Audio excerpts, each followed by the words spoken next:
تو موسیٰ علیہ السلام جو ہے وہ ہاتھ جوڑ کے منتیں کر رہے ہیں، یا اللہ رب ارنی، مجھے اپنا دیدار کرواؤ۔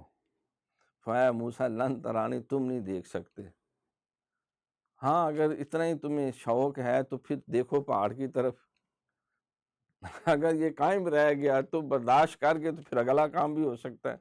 تو ایک کہتے ہیں 70,000 پردوں میں سے ایک پردے کے سوئی کے ناکے سے بھی کم باریک جو ہے وہ سوراخ کے مطابق وہاں سے جلوہ ہوا کوہ طور پہ، وہ جل کے راکھ ہو گیا۔ وخر موسیٰ صاعقہ، موسیٰ علیہ السلام بے ہوش ہو گئے، وہ جا پڑے۔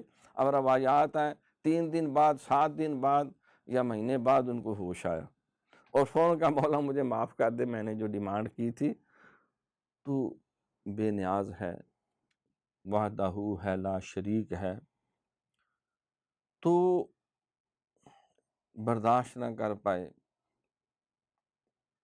ساری دنیا کو چھوڑ کے کوہ طور کے اوپر چڑھ کر کتنے تردد کے ساتھ پھر وہاں جا کر جب ہم کلام ہوئے تو پھر عرض کی، سرکار سوئے ہوئے ہیں، جاگنے والے کو محروم دو عالم رکھا، اور سونے والے کو کہا جا ساری خدائی تیری۔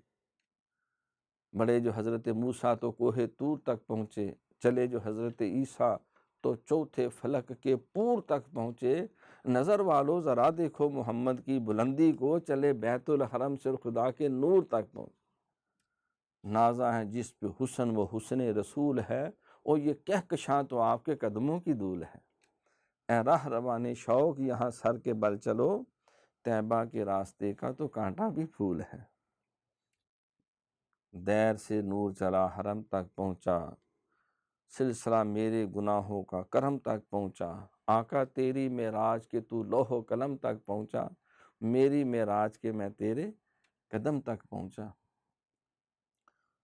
تو یہ مقام محبوبیت ہے۔